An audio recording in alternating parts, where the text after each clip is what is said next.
बोला बोला छठी मैया की घाट पर मैया अबियौ अब देरी नहीं करियो, अब देरी नहीं करियो। भेलै औरा घर के बेरी मैया देरी नहीं करियो, भेलै औरा घर के बेरी मैया देरी नहीं करियो। चकौती घाट पर मैया अबियौ अब देरी नहीं करियो, राढ़ी घाट पर मैया अबियौ अब देरी नहीं करियो। भेलै औरा घर के बेरी मैया देरी नहीं करियो, चकौती घाट पर मैया अबियौ अब देरी नहीं करियो, राढ़ी घाट पर मैया अबियौ अब देरी नहीं करियो। राढ़ी घाट पर मैया अबियौ अब देरी नहीं करियो। म्यूजिक डायरेक्टर संजीत संगम। चकौती घाट पर मैया अबियौ अब देरी नहीं करियो। जोरे जोरे नारियल अहिला लेलौं, ठकुआ भुसबा सडलिया सजेलौं। जोरे जोरे नारियल अहिला लेलौं, ठकुआ भुसबा सडलिया सजेलौं। मैया रथ चढ़ी अबियौ अब देरी नहीं करियो, मैया रथ चढ़ी अबियौ अब देरी नहीं करियो। चकौती घाट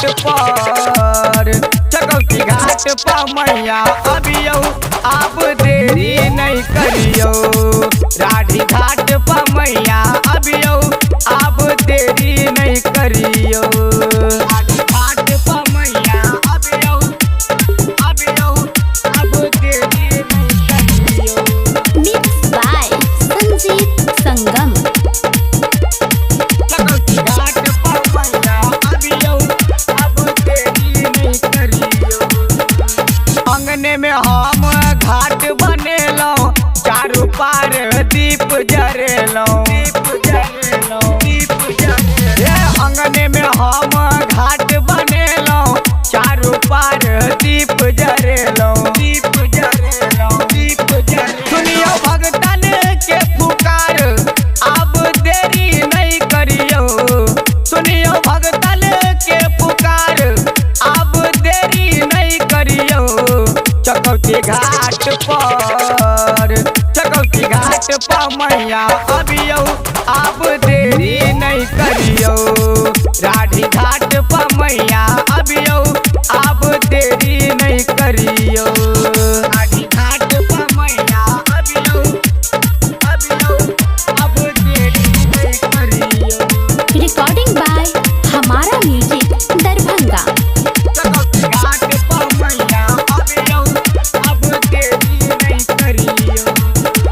महिमा अहाँ के सब जानैया, गाँव गाँव सब पूजा करैया। महिमा अहाँ के सब जानैया, गाँव गाँव सब पूजा करैया।